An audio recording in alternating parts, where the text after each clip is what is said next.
What's going on there, YouTube? Welcome back to another comic book video. Okay, so we're going to do a full story video.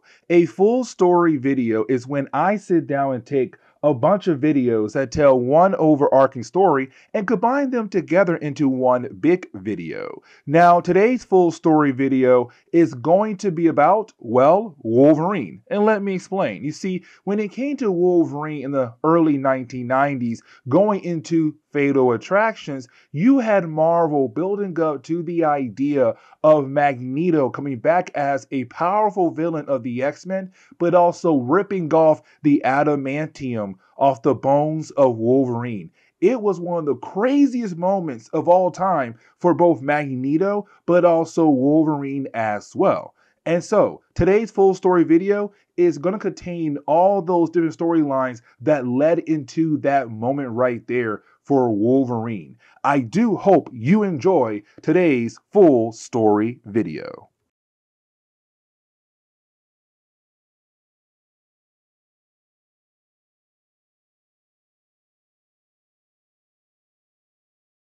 What's going on there, YouTube? Welcome back to another comic book video. Okay, so we're going to continue our coverage over the X-Men, but now we have to jump over to some Sabretooth. Let me explain. You see, in 1993, Marvel gave Sabretooth his own solo series. Now, for me, this was a great idea. And let me explain why. You see, in the early 1990s, you had this writer known as Larry Hama come out and give us some more details about the actual origin of Wolverine. Now, we didn't get the complete origin for the character, but we did get a lot of information about Wolverine thanks to Larry Hama. But he also made sure to give us some details of the origins of other characters who are also connected to Logan, like Silver Fox, Maverick, and also, well, Sabretooth. And so in 1993, they gave Sabretooth his own solo series to allow us, the readers, to actually dive deeper into the origin of Sabretooth, but also his connection to Mystique.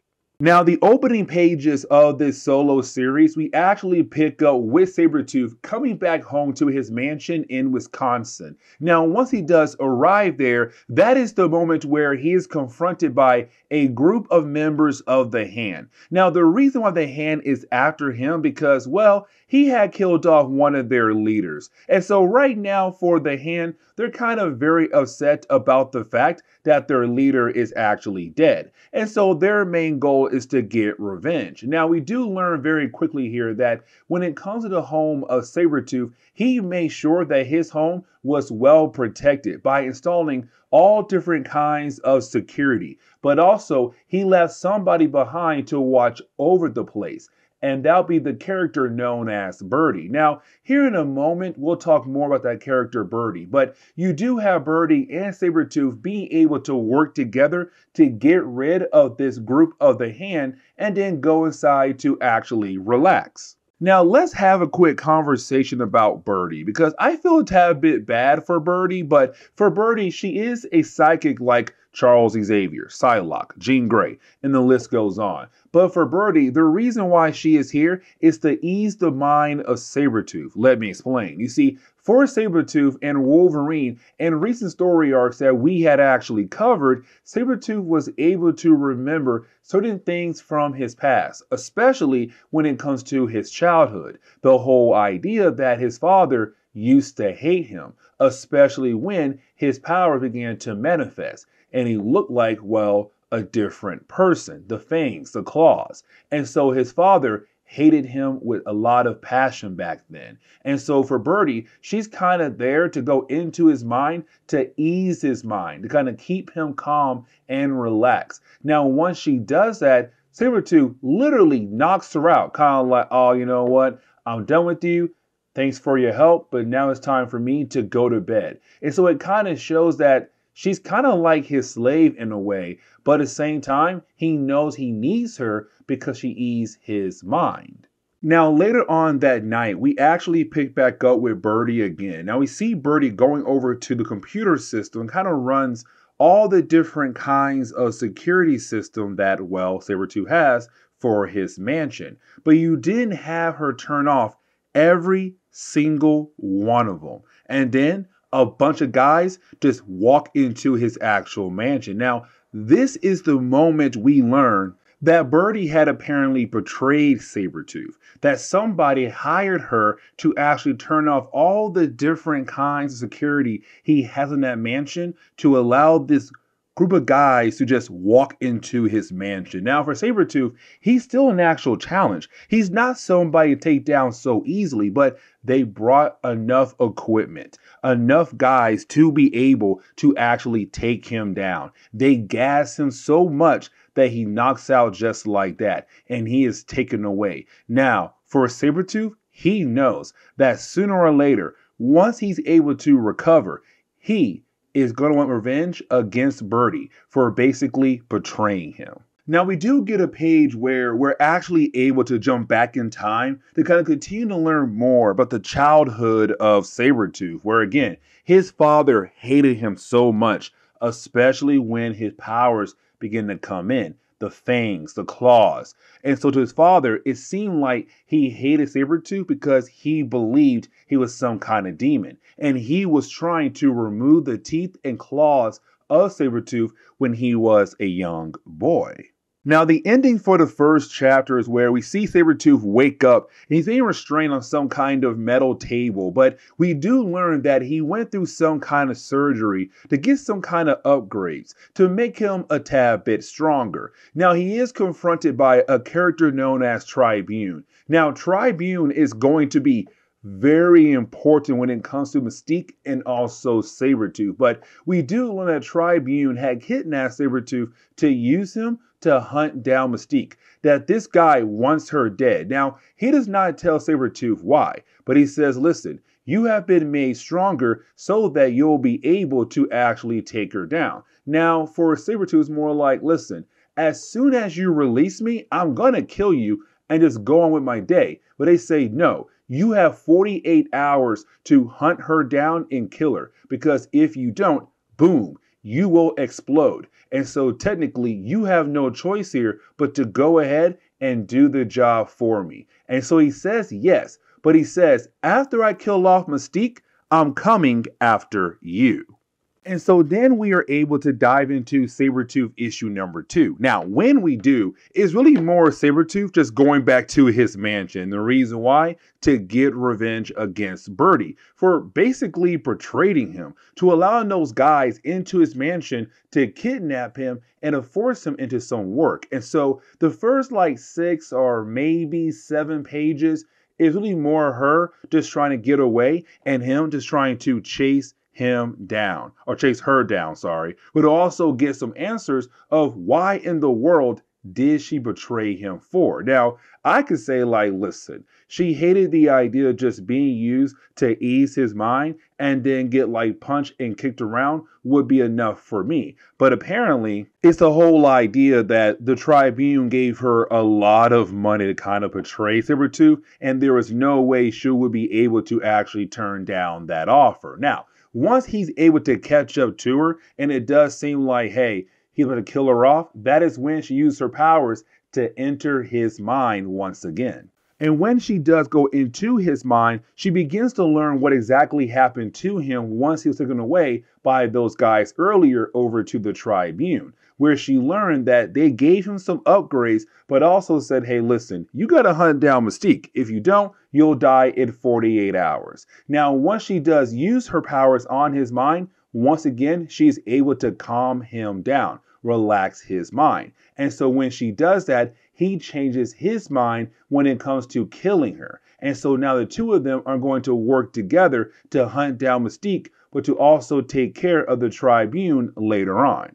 Now, for the Tribune, we do learn very quickly here that he does have a lot of hatred towards the mutant race, but especially towards Mystique and also Sabretooth. Now, we're going to learn why later on, but for Tribune, he does ask his assistant to make sure there is no way that none of this can get back to him. He wants to make sure that Mystique does die, but so will Sabretooth. But also the fact that anybody else who's also connected to him will not be able to get back to him as well to kill him off.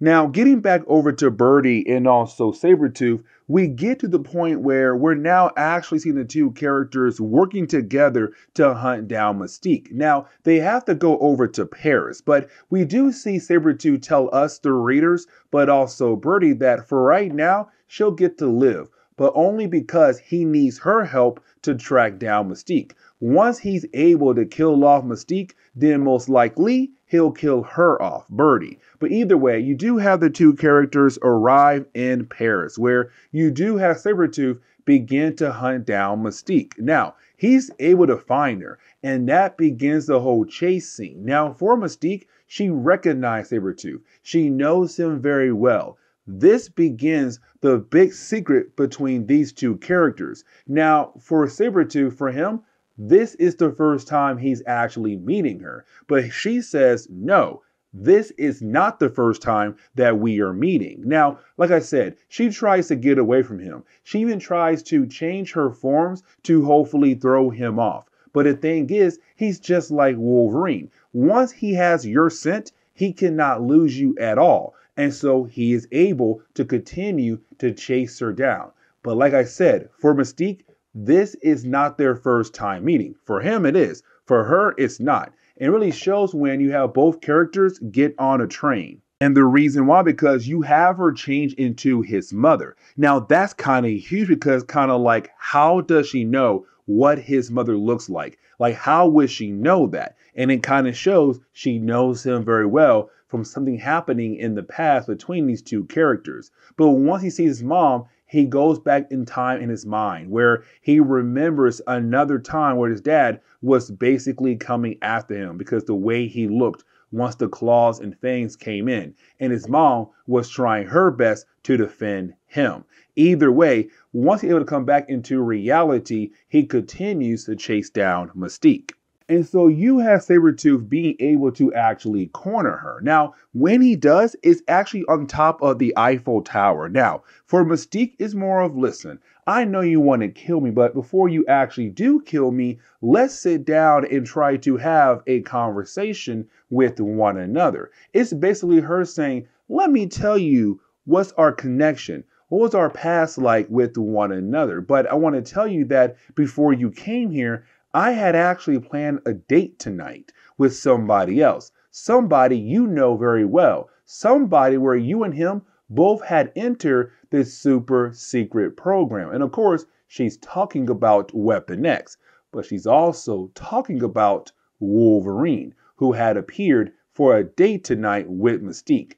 And so it seems like issue number 3 is more of Sabretooth fighting against Wolverine. And so as we get into issue number 3, we actually pick up with Wolverine and Sabretooth actually fighting against one another. Now, when it comes to their battle, it is actually stopped by, well, Mystique taking on a new form, a form of a woman known as Lenny. Now, we learn very quickly here that Lenny was a woman that was very close to to Sabretooth. Now, for Sabretooth, he's kind of wondering, hey, why in the world did you take that form? Is this some kind of trick? But you have Mystique say, no, I was that woman you met a long time ago, that woman you loved a long time ago. Now you have Birdie being able to use her powers to calm down Wolverine. You have all 4 of them go into the restaurant to actually sit down and talk about the idea of, was Mystique actually Lenny in the past, and how close with her and Sabretooth were in the past. Now, once you have all 4 characters actually being able to sit down, you didn't have Mystique explain everything to us, the readers, but also to Sabretooth and Wolverine. What she says here is that apparently in the past, she was actually an agent just like Sabretooth was. Now, he was part of Team X, but she tells us that this takes place right before you had Wolverine and the others, including Sabretooth, being taken away by Weapon X. Now, when it came to Sabretooth, he went on a mission to Berlin to save an agent, a woman known as Lenny. Now, he had no idea that Lenny was actually Mystique. And so, once he was able to actually save her and get her back to a safe house nearby, you have the 2 characters being able to build a relationship with one another, to the point where They had a lot of fun time in the bedroom, which of course led to her getting pregnant. Now, for Sabretooth, he's kind of like, this makes no sense at all. I still believe that this is some major trick. And the reason why he believes that, because he tells us, the readers, that when it came to Lenny, she went on a mission. But then he got word that the mission that she was going on was going to be a setup. And his goal was to warn her. But unfortunately, he was too late. When he got back to the home base, they showed him the dead body of Lenny to show that she is officially dead. And so for him, he believed that she had officially died, which means to him, he believes this is some kind of crazy trick. But you dare Mystique say, no, I took the form of another woman who was named Lenny. The body you saw, that was her. I was not there. You slept with me, but you only saw her dead body. I was still out there. And so for Sabretooth, he's kind of like, what in the world is going on? But he's wondering, why would the Tribune want you dead? Why would they send me after you? And that leads into the big, huge, surprising moment. She tells Sabretooth that the person that's trying to come after her and him is their son. That Tribune is actually, well, their son. And so he can't believe the whole idea that he actually has a son out there who's now trying to kill him. Now, for Sabretooth, he wants to know, is their son a mutant? And Mystique says no. He is a regular human being. Now, with all that being said, you didn't have Birdie go ahead, try to use a grenade to kind of kill off Wolverine or to slow him down, because for Wolverine, he got tired of hearing this whole entire story. And so with the grenade being out there, you have Sabretooth grab Birdie and they get the heck out of there, where you have Wolverine being able to take proper care of the grenade. Now, with Sabretooth and Birdie gone, it leads into a conversation between Mystique and also Wolverine, where he realized that she was telling the truth. The whole idea that her and Sabretooth, they actually have a son with one another. And he walks away by saying, you know what? I know one thing for sure. I don't like you. Now, you have Sabretooth and Birdie heading back over to America to hopefully find Tribune. But here's the problem, though. You see, when they had kidnapped Sabretooth, they made sure that he was knocked out. And when they had dropped him off, again, they made sure that he was knocked out. And so for him, he does not remember where exactly the base of Tribune is actually yet. But you have Birdie say, let me go into your mind and once again replay your entire time with Tribune to see if you are able to see any kind of clues in the office building that you were in. And so once she does go into his mind, he's able to realize that he saw a plaque on the wall that had the name of a company called the GC Group. And that tells him where to begin to look for this actual company. Because once he's able to find their office, then he'll find Tribune and he'll be able to get his revenge. And so you have Sabretooth and also Birdie head back over to America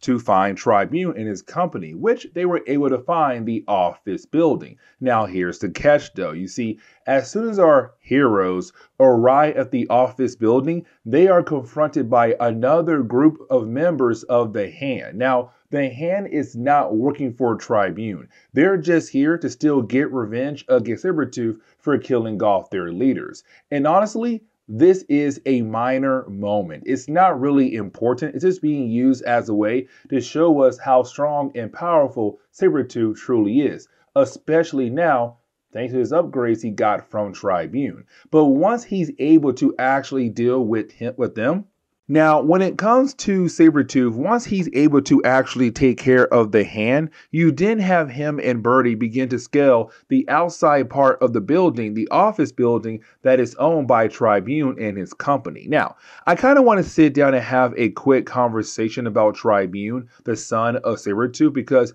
we have already officially talked about this character before in our other X-Men videos. Let me explain. You see, when it comes to Tribune, his real name is Graydon Creed, and he is actually the leader of, well, the Friends of Humanity, but he's also part of the Upstart program. Now, this storyline does take place before everything else we have covered so far when it comes to everything happening after the Executioner song leading into Fatal Attractions. But either way, when it comes to Sabretooth, he is able to meet his son finally. And when he does, he throws his son out the window thinking that he had officially killed him. Now, we have to remember that there is a bomb placed inside the body of Sabretooth. And so you had Sabretooth grab the doctor who had technically place the bomb inside of him and say, listen, you are now going to operate on me right here at this moment to get the bomb out of me. Now, for the doctor, he's very surprised in what he's hearing, but you have Sabretooth say, you don't have a choice here. If you don't, well, the bomb is going to explode and you're going to die with me. And so you have Birdie holding off the rest of the guys who work for Tribune while you have the doctor being able to get the bomb out of him, and then Sabretooth throws the bomb out the window before it had officially exploded. Now, when it comes to Tribune, Graydon Creed, you see, you have Tribune being able to climb back into the building. Now, when he does, that's the moment where you have Birdie being able to take her mind and also the mind of Sabretooth to dive into the mind of Tribune to learn his actual origin. And we do learn that, yes, he is the son of Mystique and Sabretooth, but we also learn why he's doing this for. You see, when it came to Mystique, when she had him, she realized that he was going to be a regular human, and she hated that with a passion, but also she hated the idea that he was, well, a big crybaby, and so she got tired of that as well. Now, at first, the first few years, she tried to raise him, but she always sent him away to different boarding schools around the world. Now, one day he had discovered her actual origin, that she is a mutant, because at first he believed that his mom was just a regular lady named Lenny, but in reality, her name was Mystique and she had blue skin. Now, over the years, she had also lied to him about who his father was, Sabretooth. But then he learned the actual truth. And so once he learned the fact that he was not going to be a mutant, his mom lied to him. His dad is a very, very evil person.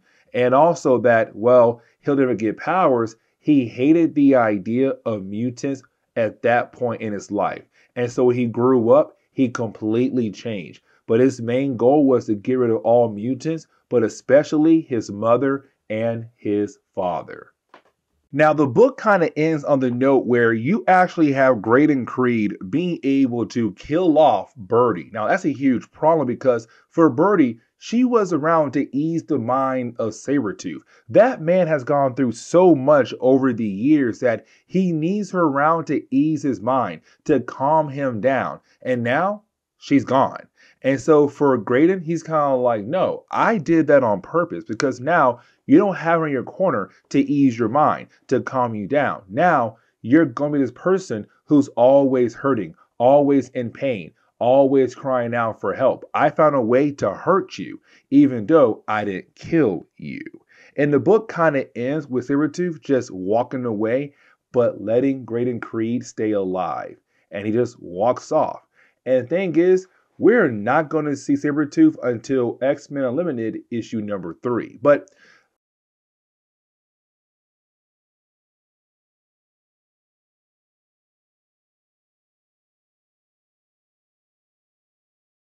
okay, so it's time for us to continue our coverage over the X-Men, but now it's time for us to jump back into some more Wolverine comics. Now, in the early 1990s, when it came to Marvel Comics, they were really trying their best to give us the origin of Wolverine, but giving us different pieces and different story arcs over time. Now, the person in charge of giving us the origin of Wolverine in the early 1990s was Larry Hama. Hama. And to me, Larry Hama did an amazing job. Now, today we're going to cover a 3-part story arc that takes place in issue number 66, 67, and 68. Now, this 3-part story arc is really interesting to me. And the reason why, because you have Wolverine thinking that he's back in 1968. Let me explain. As we dive into Wolverine issue number 66, we do pick up Wolverine in Canada. Now, for right now, Wolverine believes it's 1968.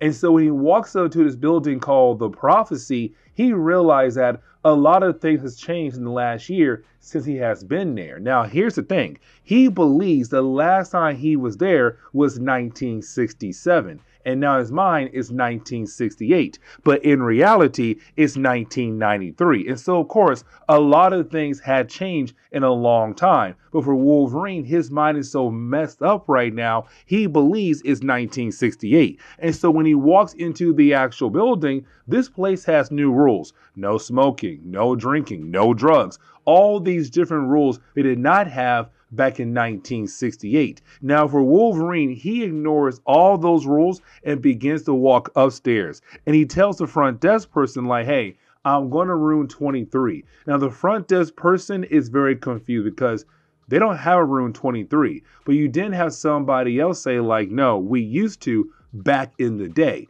And so it tells us that Wolverine's mind is in the past right now in 1968, but really he's in 1993. And the question is right now, why is his mind like that? And we get the answer to our question very quickly because we jump over to the X-Mansion where we pick up with some members of the X-Men like Charles Xavier, Jean Grey, Colossus, Cyclops, and Jubilee. And they walk into Wolverine's room and his room is completely wrecked. And the question is right now, why? And so then you have Charles say, I think I know why his room is like this. It's because of me. I did something to his mind. But before we are able to learn what Charles Xavier did to Wolverine's mind, we jump back over to Wolverine. Now you have Wolverine having a conversation with somebody else in the bar. And they're asking Wolverine, hey, why'd you come back over here? Now for Wolverine, he tells a guy and us the readers that some kind of angel was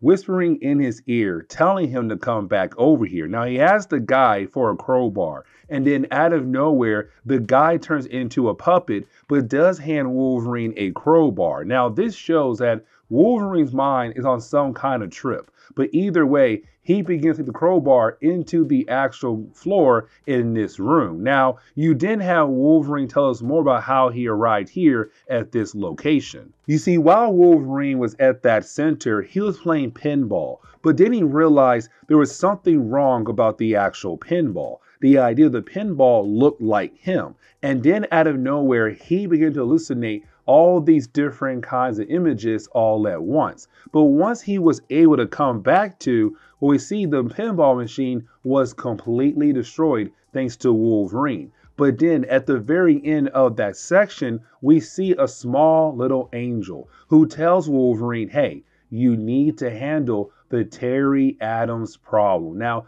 that is the name we heard in our earlier videos when it came to Wolverine, but we had no idea who Terry Adams was. And really, we are going to learn here in this story arc. But now we have to jump back over to Charles Xavier, where we do learn what he actually did to Wolverine. And so you have Charles informing us, but also the X-Men, what he did to Wolverine. He tells us that Wolverine came to him asking for a favor. And apparently Wolverine has never asked Charles for any kind of favor at all. But either way, you do have Charles tell us that Wolverine wanted Charles to go into his mind, kind of make things easier for Logan to remember certain things in his life. Now, the problem is that for Logan, he has gone through so many things over the years of his life, especially the idea that his mind has been messed with by Weapon X in so many different ways. And so for Charles, it's kind of like, listen, I can go into your mind, but the thing is, I cannot really help clear your mind out because I don't know what you need to actually remember and things you need to forget. That's the problem with your mind. We have no idea which memories are actually real and which ones are actually fake. But now we have to jump back over to Wolverine. You see, when it comes to Wolverine, he's having a hard time actually remembering what was the whole idea of Terry Adams. And so you didn't have the Angel tell Wolverine that she'll help him remember everything about Terry Adams. But then she tells him to look down because let's not forget, the man had a crowbar earlier and he used that crowbar on the floor panels in this room. Now, before we are able to see what he had hidden in his room many years ago, he is then confronted by a dead body. Now, this dead body is, of course, another hallucination. But this dead body is actually Janice Hollenbach. Now, we had learned about this character in the past because she used to work very close to Logan when it came to a mission against Omega Red in his past. Now, really, she's not that important for today's video. It's just him seeing her dead body in his mind. Either way, we do learn what he had kept in his room many years ago. All these different kinds of weapons, all these different kinds of money, but also all these different fake IDs that he can use around the world. IDs for like the KGB, the CIA, and the list goes on and on. Heck, even the FBI. Now, getting back over to Charles Xavier, he continues to explain to us more what he did to Wolverine's mind. Now, he tells us that when he had to enter the mind of Wolverine, it was a hot mess because Wolverine's mind is so messed up, it was kind of like walking into an actual nightmare. But you have Wolverine kind of asking Charles to help him remember the whole idea of Terry Adams. So once you have Logan kind of give Charles that request, Charles was able to push everything to the side to make sure that Wolverine could remember about Terry Adams. The problem is that Wolverine's mind went back in time to 1968. And that's the only way he'll be able to remember about Terry Adams. But then we see Storm go ahead and meet up with John Wraith. Now remember, John Wraith was also part of Team X alongside with Wolverine, Sabretooth, Maverick, and Silver Fox. Now, we do learn that apparently for John Wraith, he has no idea what was the Terry Adams mission all about. It was so ultra hush-hush, only 3 people actually knew about it. Wolverine, Sabretooth, who was the backup for the mission, and then finally, well, Maverick, who's kind of like the Overwatch for the entire mission. But for John, he tells Storm, I cannot help you at all when it comes to figuring out what was the Terry Adams mission all about. Now, when we jump over to Jubilee and also Jean Grey, we do learn that where Wolverine's heading off to. And apparently the man is heading over to Russia. And so somewhere in Russia is where the Terry Adams mission is actually at. But then we get back over to Wolverine, who's on his way over to Russia. Now, here comes the big problem, though. You see, for Wolverine, he is still continuing to have a conversation with his small angel on his shoulder. And his small angel on his shoulder is telling him that he has to make things right when it comes to the Terry Adams mission. The whole idea that he has to kill off Terry Adams. Now, on the bus on his way over to the area where his mission is going to be at, the bus is actually stopped by some Russian soldiers. Now, here's the thing. Wolverine's mind is still in 1968, and right now it's 1993. The Soviet Union is no longer around. And so for Wolverine, he believes that his ID, his fake ID that says that he's KGB, will give him a pass with these soldiers. Except when these soldiers look at his badge, they're kind of like, yeah, no, there's no way you're KGB because they're gone now in the present day. And so they shoot down Wolverine and they take all his clothes, but they leave behind his Wolverine outfit. And so as we dive into Wolverine issue number 67, we do pick up with Logan still laying there on the ground, and his healing factor is trying to help him actually recover. Now, we see Wolverine being eaten up by some jackals, but once his healing factor fully kicks in and being able to properly heal him, he's able to get up and kill off the jackals who were eating him alive. Now, he does find his Wolverine outfit, but because his mind's in 1968, he does not recognize the outfit at all. For some strange reason, though, he feels like he actually knows about the outfit, But again, because mine's in 1968, he's kind of like, this outfit seems weird, but at the same time seems somewhat familiar. But either way, he does continue on to head to the location of where his mission is actually at. And he continues to talk to that angel. But now we have to jump over to Charles Xavier. Now, when we do, we see that Charles Xavier feels bad for what he has done to Wolverine. He feels like he is at fault for Wolverine now being out there trying to kill somebody known as Terry Adams. For Charles Xavier, it's kind of like, I should have not messed with his mind at all. If I did not mess with his mind at all, then most likely he would not try to go out there to kill somebody known as Terry. Now, that is the moment you have Colossus inform Charles that the X-Men were able to locate Maverick, and they're hoping to use Maverick to hopefully find Wolverine. And so you have the X-Men go over to where Maverick could possibly be at. Now, when they do first arrive at that location, they find a young woman who seems to be, well, dead, but also floating in midair. Now, this young woman, she is a mutant, but she is also dead. Now, for our heroes, they believe at first that it was Maverick who had killed her off. But you have Maverick say, no, it was not me. It was somebody else. Unfortunately, they got away. Now, that is when you have the X-Men ask Maverick about the Terry Adams mission.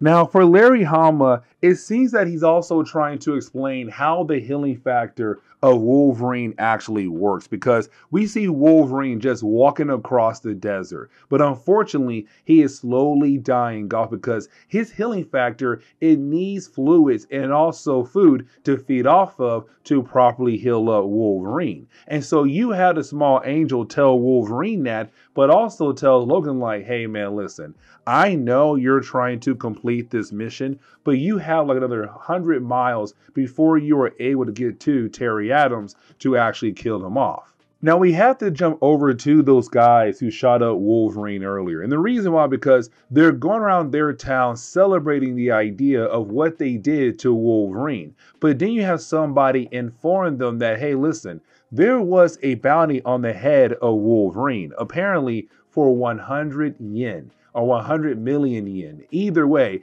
there is a lot of money out there on the head of Wolverine.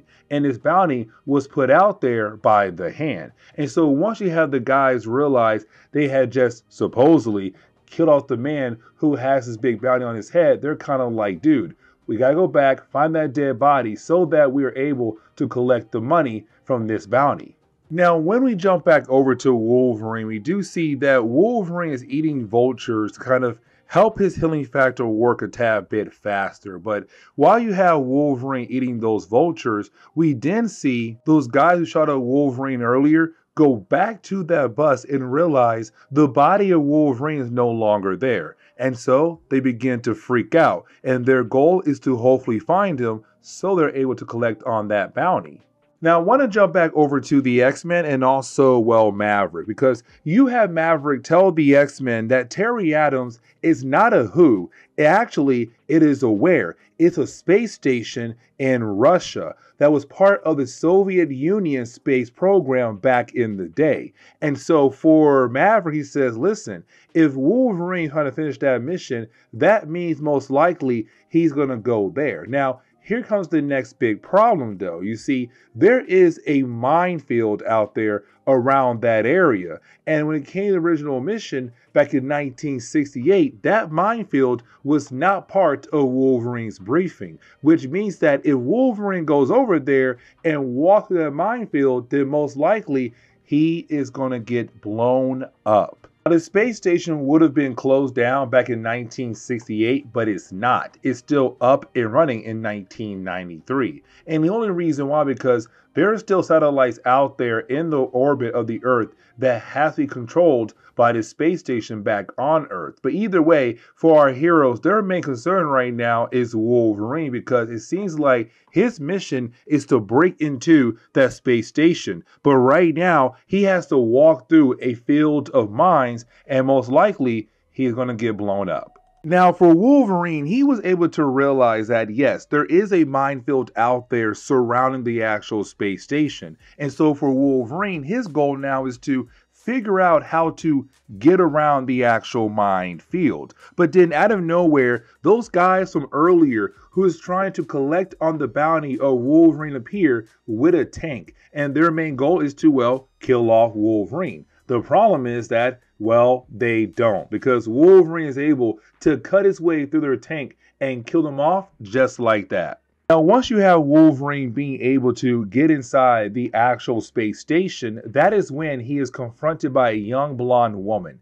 Now, this young blonde woman, she is very confused of who Wolverine is because, one, he's wearing a disguise, and two, the way he is talking is kind of like 1968 speech, not 1993. He is naming all these different organizations that are no longer around. Either way, you then have Wolverine force her to take him deeper into the space station. Now, when she does, that is when he takes off his disguise to show his Wolverine outfit. Now, for the young woman, she was warned many years ago by her mother about him because, again, he still thinks it's 1968. But it's 1993. And so apparently he was here in 1968. He tried to kill off the person he was supposed to kill off, but he failed. And so the young blonde woman says, you were here many years ago and you failed when it came to trying to kill off my father. And I'm hoping you'll fail again when it comes to my father.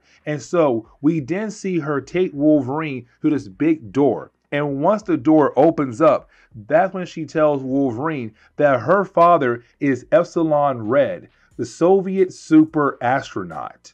And so as we dive into Wolverine issue number 68, we actually pick up with the first appearance of Epsilon Red. Now, Epsilon Red is one of those characters that Marvel made, but just never used ever again. I think he appeared 2 more times over in Maverick Comics, and that's really it. Besides that, you never saw the character ever again. It's kind of weird because Epsilon Red was part of the Soviet Union Super Soldier program, the same program that made Omega Red. Now, when it came to Epsilon Red, the main goal for him was to be used in the space race. As we all know, when it came to America and also the Soviet Union, their main goal was to put someone on the moon. Who would do it first? And so they had Epsilon Red. Epsilon Red had the ability to breathe out in space, which honestly would make him the most perfect astronaut to use in the space race. Now, back in 1968, Wolverine was sent there to kill him off. And so Wolverine right now is still thinking it's 1968. In the present day for Epsilon Red, he is very confused on why Wolverine's talking the way he is. Because these two guys, they met in 1968. And apparently these two had worked out a deal where Wolverine would not come back here and try to kill off Epsilon Red. But here he is again, trying to kill off Epsilon Red. But for Logan, it's kind of like, I never met you before. What in the world are you even talking about? So then you have Wolverine being able to get a flashback. Now with this flashback, it shows Wolverine that yes, you were there before. You were there in the past when you tried to kill off Epsilon Red. And that time, his wife was there as well. And you almost killed her off. And she was pregnant with that young blonde woman, the daughter of Epsilon Red. Either way, when it comes to Wolverine, this flashback really shows that yes, he was there because he remembered that Epsilon Red wanted to die because this man was kind of forced into the actual program. They had changed him into what they needed him to be, this perfect astronaut. Now, we also learned that Epsilon Red has some psychic abilities. And with those abilities, he is able to go into the mind of Wolverine to kind of help clear things up, to bring Wolverine back to the present day. Now, we also get a page where we see the X-Men on their way over to Russia to hopefully find Wolverine just in time. So we have like Iceman, Cyclops, Jubilee, Psylocke, and Colossus on their way to hopefully save Wolverine just in time. Now, I want to jump back over to Wolverine and Epsilon Red because you have Epsilon Red technically tell us that it is going to be really hard to fix the mind of Wolverine. Really, we have been hearing that so many times by different ways, but this time is Epsilon Red saying, because your mind has been messed with so many times, it's really hard to undo all the work that those people did to your mind. And also, you yourself had put blocks in your mind that I cannot remove either. But what I can do right now is slowly help you and bring you back to the present day. And so we do see that you have Epsilon Red play a flashback in the mind of Wolverine when he first arrived here back in 1968, where he was trying to kill off Epsilon Red. That apparently right where you had Wolverine about to kill off Epsilon Red, you had Sabretooth arrive. Now remember, earlier Maverick told us that Sabretooth, part of Team X, was the backup for Wolverine. And apparently Sabretooth told Wolverine, hey, the mission is canceled. We got to call back. Let's go right now. Spare the man's life. And so just like that, Wolverine did not kill off Epsilon Red because Sabretooth told him so. Now, for Epsilon Red, he still wants to continue to help bring Wolverine back to the present day. And so it's like, hey, I need to go into your mind to actually help you. And so you have Epsilon Red go into the mind of Wolverine and begin to do work on Wolverine's mind. Now, Epsilon Red, he told Wolverine, this is going to be a hard process. And for Wolverine, it was, because he had to relive a lot of moments in his life that had caused him a lot of pain. By the end of this section, though, Wolverine is back to normal. His mind is back to normal. But then you have Epsilon Red say, hey, I need to ask you a favor. I need you to help me get home. But then we see a bunch of guards just bust into the room. Now, their main goal is to make sure that Wolverine and also Epsilon Red cannot actually leave. But you have Wolverine being able to take down the guards, and then you have Epsilon Red tell Wolverine where home is for him. And apparently home for him is up in space. He wants to finally use his abilities that was given to him to go to space. And so you have Wolverine being able to sneak Epsilon Red on a rocket that's at a space station right now that was actually heading towards space. And so Epsilon Red does get the ability to go to space. And then Wolverine is picked up by the X-Men and they head back home. Now, the ending of this book is really important. Here's the reason why. Because we jump back over to the young blonde girl we saw earlier, the daughter of Epsilon Red. And we learn that her name is Alina Ivanova. Now, Alina is going to be really important in later chapters down the road when it comes to Wolverine comics. But for Alina, we learn that she's actually a psychic, that she was the one who went into the mind of Wolverine. And here's the reason why: to find Sabretooth. And let me explain. You see, for Alina, she learned that her mother died while giving birth to her. And that's technically true, but not technically true. Let me explain. You see, we go back to 1968. And remember, Wolverine was sent to kill off Epsilon Red. But then Sabretooth said, hey, we have to abort the mission. And so Wolverine did not kill off Epsilon Red and left. But Sabretooth, he stayed behind. Epsilon Red wanted to die because what they had turned him into, except for Sabretooth is all like, hey, my boss said I can't kill you, but you know what? I know how to make you feel really sad when it comes to your life. And so you have Sabretooth kill off Epsilon Red's wife, the mother to Alina. And so right after he did that, they had to give birth to Alina right then and there. And so the reason why she went into the mind of Wolverine is to find Sabretooth, to get revenge against the man who had killed off her mother. And this is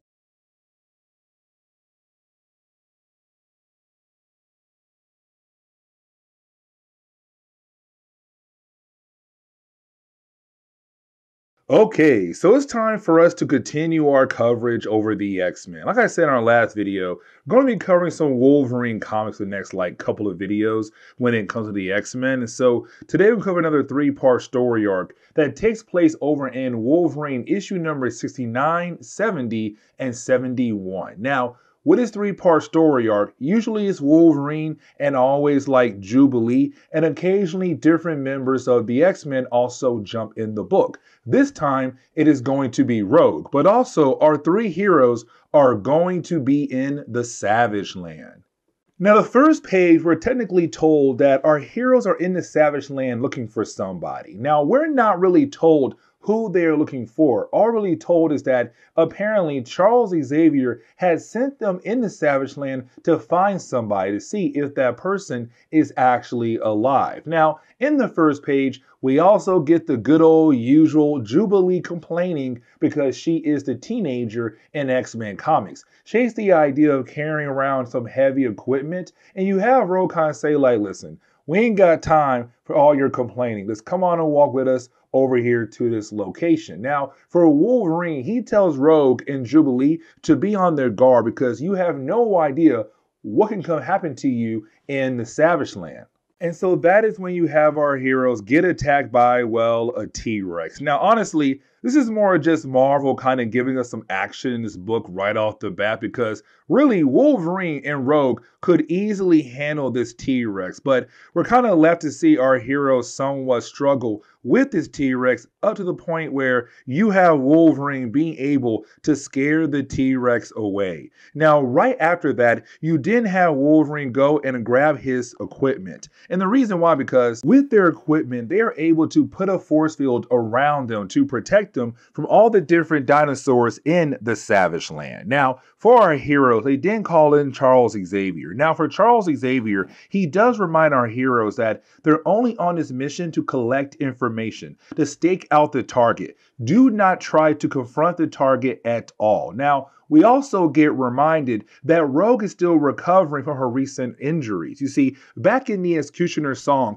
she got severely injured to the point where she lost her sight. And so she's only slowly regaining her vision. But for Rogue, it's kind of like, hey, Charles, don't worry, we got this. Now, we also get reminded that most of the time, technology does not really work that great in the Savage Land. Now, for Rogue, she definitely knows that. And the reason why, because there was a period of time where she was just stuck in the Savage Land alongside with Magneto. And that kind of began their whole idea of, could Magneto end up with Rogue? Now, either way, you have Wolverine and Rogue go ahead on their mission in the Savage Land, but they tell Jubilee to stay behind in the force field for two reasons. One, to protect her, but two, because, well, she has homework. Now we have to shift our focus over to Wolverine. Now you have Wolverine just enjoying the idea of being able to run free in the jungle. But while doing that, he does pick up some kind of scent that he does recognize. And so you have Wolverine follow the scent over to a group of people. Now, the first group is actually the mutates of the Savage Land. Now, we had actually talked about them before in our earlier coverage over the X-Men. You see, for the Savage Land mutates, they were created by Magneto. You see, to Magneto, he realized that the people are animals here in the Savage Land. They can go through some kind of mutation with high radiation. And so you have Magneto go out of his way and grab different people from different tribes in the Savage Land to give them a high amount of radiation to watch them, well, mutate into mutates. Now, that being said, you also have other tribes of just regular people, like the Fall people. Now, for Wolverine, he realized that some of the mutates have captured the Fall people, the regular humans in the Savage Land. But also, he sees other tribes no longer fighting against each other. And for Wolverine, that's not normal. Usually, these tribes are fighting against one another, which means that somebody was able to unite all the tribes together under one organization. But now we have to jump over to Rogue. Now, for Rogue, she's flying around a different part of the Savage Land. Now, we also see Rogue being, kind of concerned for herself because Charles did bring a good point up. The whole idea that her vision is only slowly returning. She needs to be careful. Now, that is when her detector goes off and it picks up a huge magnetic anomaly somewhere near the Savage Land. Now, when it said magnetic anomaly, I first thought like, okay, they came here to Savage Land to look for Magneto. Because like I said earlier, Magneto used to work out of Savage Land. He used to help save the Savage Land as well too. And so you see Rogue follow detector to this old ancient temple. Now, when she goes inside the temple, she finds all these different kinds of machines. Now, you would think like, okay, these machines were most likely left behind by some people in the past. The problem is, though, the machines are so clean, which means they were used recently.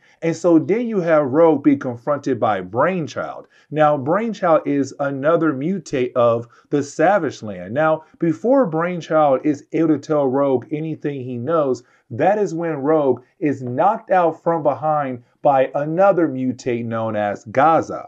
Now, I want to jump back over to Jubilee. Here's the reason why, because this is kind of funny. So, Jubilee is back in the force field just doing her homework, right? And you did have all these different dinosaurs trying to get to her to hopefully eat her. But the force field is protecting her. And really, for Jubilee, she makes fun of the dinosaurs for even trying. She tells them, like, hey, if you want to be able to get inside this actual force field, you need to be a mutant kangaroo, which tells us that the top part of the area she's in right now is not being protected by the force field. There's an opening at the very top. And so while you have Jubilee just going ahead and making fun of all the different dinosaurs, well, that is when you have a pterosaur being able to swoop in, grab her, and fly away. Now, this dinosaur is being controlled by one of the many people of the Savage Land. And the question is right now, where is Jubilee going to next?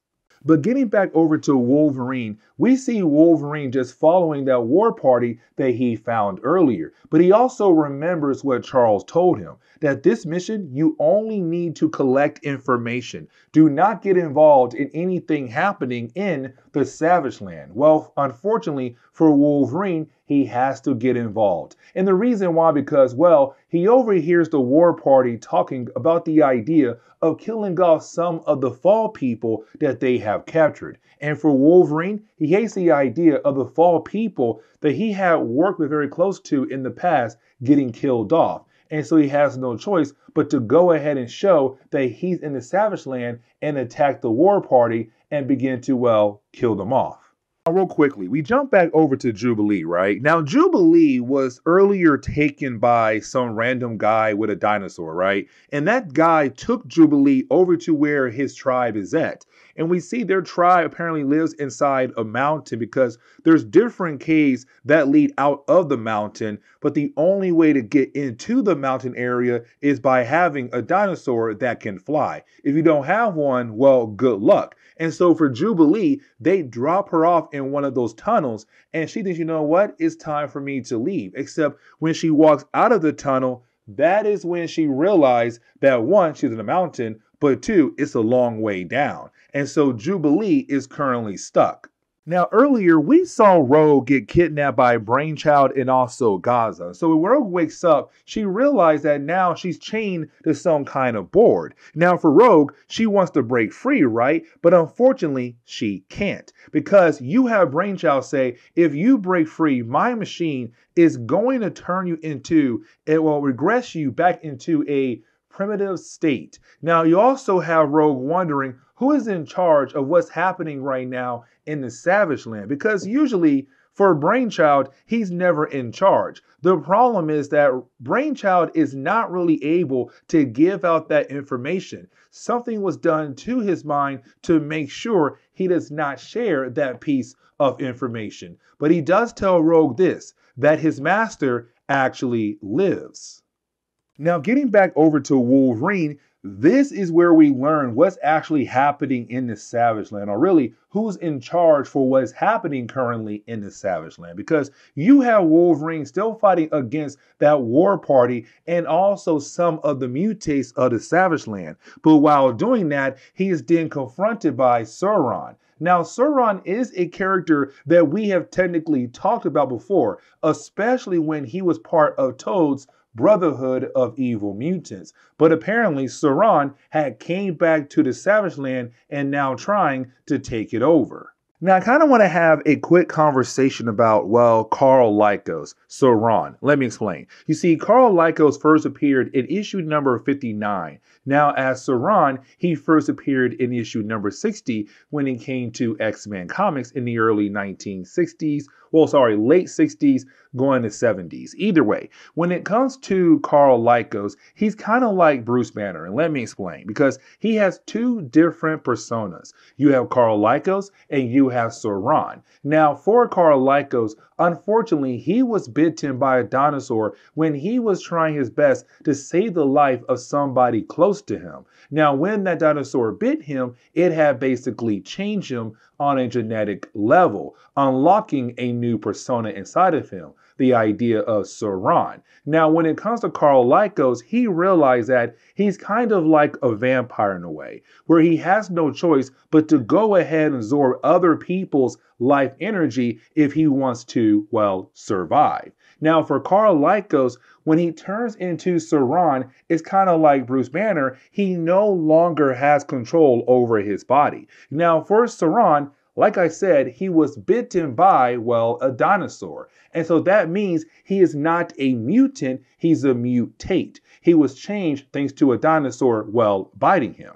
But as we dive into Wolverine issue number 70, we pick go at Wolverine fighting against Sauron. Now, these two characters, they actually go back and forth for a good while. Now, for Wolverine, he's trying to figure out what is Sauron trying to do? Like, it does seem like Sauron is trying his best to become the actual leader of the Savage Land. And it does seem like the other mutates and also other tribes in the area are kind of listening to Sauron. Now, while you have the two characters fighting against each other, that is when the floor underneath them begins to break apart and shows the basement level of Sauron's base. And apparently Sauron now has this fiery chasm underneath the main floor of his base. And so for Wolverine's kind of like, great, this man now has some fiery pits underneath me. And unfortunately, if I fall in the pits, I am going to instantly die. Because in the 1990s for Marvel Comics, Wolverine's healing factor was not that strong as it is in the, well, present day. Either way, you have the two characters continue to battle. But for Wolverine, he's wondering, I wonder how Rogue is doing. Now, before we are able to check in on Rogue, we got to jump back over to Jubilee, because Jubilee is on the other side of the Savage Land, not involved with none of this Sauron stuff. And so you have Jubilee fall out of her tunnel, where she does land perfectly on top of a dinosaur that belongs to another member of this tribe. Now, the other members of this tribe she's at right now, they're all freaking out because they're like, hey, that prisoner of yours is able to land on your dinosaur, and it does seem like she is about to fly away with your dinosaur. Like, we should possibly do something. And so getting back over to Wolverine and also Sauron, we kind of learned that Sauron's actual plan is just to, rule the Savage Land, it seems like. Either way, you do have the two characters continue on with their battle. Now, for Wolverine, he does mention that the way Sauron is attacking him, he's very lucky that he has his healing factor, because if he did not have his healing factor, then most likely he would be dead right now at this exact moment. Now, I want to jump back over to Rogue. And the reason why, because we see Rogue still tied or chained to this board wall or wooden wall in this other part of the Savage Land, while you have Brainchild and Gaza just messing with her. Now, for Rogue, she wants to know who's behind everything. But the problem is that person in charge, which is Sauron, have put some kind of block in, well, Brainchild's mind. And so he is unable to actually say the name of Sauron to anybody. And with that being said, you didn't have Brainchild wanting to use his machine to de-evolve Rogue. The problem is that, well, a small creature gets in the way of that blast, it evolves into a huge, well, dinosaur creature. And so with that creature, it didn't let the Rogue being able to break free, take that creature down, but also Brainchild and Gaza as well. Now, Wolverine's battle against Sauron gets a whole lot more savage-like, because you have Wolverine just trying to slash up Sauron the best he can. Now, the problem is you have Wolverine now pulling him and Sauron into the fiery pits. Now, for Sauron, he's lucky because, well, he has wings. Wolverine does not have any wings at all. And so you have Wolverine, unfortunately, begin to fall down by himself. Now, Wolverine is able to stay out of the fiery pits. But now all the different Savage Land people who are now following Sauron, they begin to throw rocks at Wolverine. And so Wolverine's now being just, well, almost rocked down to death. Or Stone to Death, sorry, it's called. It's called Stone to Death. Now, getting back over to Jubilee, you have Jubilee being able to use the flying dinosaur to kind of get away from the other tribe people in that area. The problem is, well, somebody tries to fight against her to get that dinosaur back. Unfortunately, he falls off the dinosaur and begins to fall to his death. And so you have Jubilee go out of her way to save that person. And it kind of shows that she now knows how to pilot this dinosaur to have this dinosaur save the man before he crashed down the ground really hard. Now, with her being able to save this tribe member, the other members of this tribe, they look at Jubilee as a great warrior. And they're kind of like, look at her. She was a prisoner. She broke free. She didn't learn our ways. And she showed us true heart. You know what? We like her. Let her be one of us now, guys. Now, getting back over to Rogue, Rogue went back to where Jubilee should be at. And she realized that one, Wolverine's not back, and two, Jubilee is not there either. Now, before she's able to kind of do anything at all, out of nowhere, a stampede of dinosaurs begin to run towards her. Now, getting back over to Wolverine, you have Wolverine being able to break free after being stuck under a bunch of rocks that were thrown on top of him. The problem is that right after he does that, when he looks over at Saran, he sees a stampede of dinosaurs like Rogue saw earlier coming right towards him. And it's kind of like, great. Can this battle get even crazier? And so as we get into the final chapter for today's video, we do pick up with, well, all these different dinosaurs just starting to fall down to the fiery pits where Wolverine is at, this whole entire stampede. Now, you did have one of the followers of Sharon tell Wolverine, like, hey, boss, those dinosaurs are actually being used by Wolverine as a way to climb out of that area. And so you have Saran realize, like, oh my God, the guy is right. Wolverine is piling up the dinosaurs to get the heck out of there. Now, you have Saran tell his guys, hey, tell the dinosaurs to stop coming here because if they continue, he'll get out of there and then the battle continues on. But the problem is, it's a full-on stampede. You cannot technically stop a whole stampede that easily. And so for Saran, it's kind of like, great. He is about to have a round two with Wolverine. Now, for Rogue, she does follow the whole entire stampede of dinosaurs into the citadel that belongs to Saran. And she hears Saran talking to other people inside of there, where she overhears them talking about the other mutant. And of course, she knows they're talking about Wolverine. And so this leads into a battle where you have Rogue fighting against Saran, while you have Wolverine still trying his best to get out of the chasm that Saran put at the bottom level of his citadel. Now for Rogue, at first, she does actually struggle fighting against Saran. But let's not forget that Rogue does have, well, super strength. And so she gives one good punch right in the face of Saran, sending him flying across the room, and that takes him down for the time being. And then by that time, you have Wolverine being able to kill off some more dinosaurs, but to also help him get out of that chasm. Now, once you have Wolverine and Rogue being able to reunite and then scare off the other members of Saran's crew, they can now truly focus on Saran. Now, for Rogue, she feels like there is a way to actually help out Saran. But for Wolverine, he wants to go ahead and kill off Saran. But then you have Rogue remind him that the X-Men don't work like that. The X-Men don't just kill that easily, which honestly, that's a lie because in the past, they have killed some people. Let's go back to the Mutant Massacre when Colossus had killed off a few members of the Marauders. Anyways, though, you did have Wolverine realize there might be a way to actually help him out. And so you have Wolverine knock out Saran.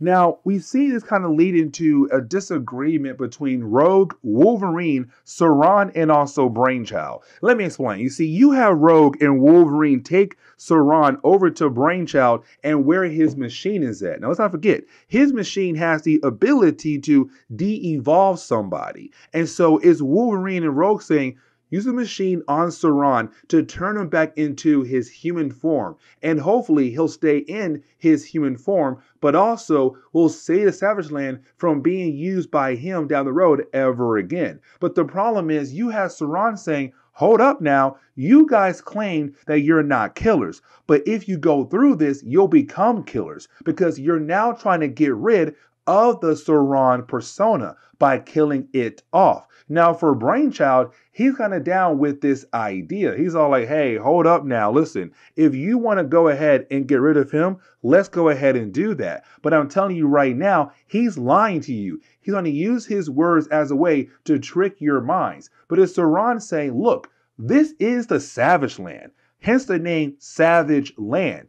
There's always going to be wars out here in the Savage Land. You cannot turn us into modern civilization. Unfortunately, we're always going to be like this, fighting over control of this entire area. But at the same time, it's him saying, even if you believe that you're helping out the Savage Land, you're still going to be labeled as killers because you guys are getting rid of this persona. And so you have Wolverine realize that what he is saying is true. No matter what, if they're even able to get rid of Sauron, somebody else is going to step in his place and continue to try to take over the Savage Land. And so it's Wolverine saying, go ahead and get out of here. But I'm telling you right now, if we come back here and if we don't like what we see, we are going to attack you again. Now, for Rogue and Wolverine, they came to the Savage Land for something completely different. Apparently, they came here to collect evidence on something else. And well, they find two huge fists sticking out of the ground. And that kind of tells Wolverine and Rogue that something big is coming very soon. Now, you do have Bishop and Storm arrive on a Blackbird. And apparently, because Rogue nor Wolverine have been checking in with Charles Xavier, he got very concerned and sent Storm and Bishop to go pick up Rogue and Wolverine. Now, apparently, they already got Jubilee on the way. And we do learn that apparently to Jubilee, for what she did earlier, that tribe tried to marry her off. But apparently they thought Jubilee was the guy. And so they try to give Jubilee over to another woman. Either way, you have Storm asking Wolverine, hey, with all the pieces of evidence you found earlier, what can you tell us and the rest of the X-Men? And you have Wolverine saying something big is happening very soon. And unfortunately, the X-Men are going to be in the middle of it. And this is where we are.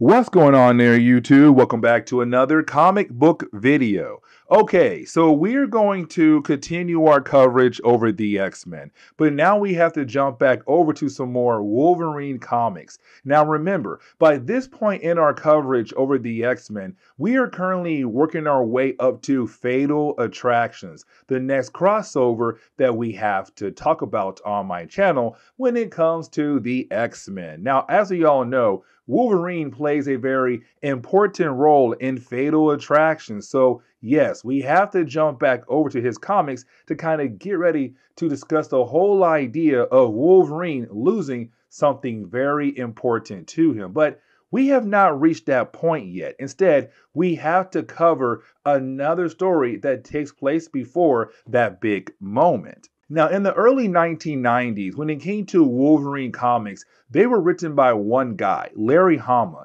Now, really, when it came to Larry, his main goal was to give us different pieces of the actual origin of Wolverine.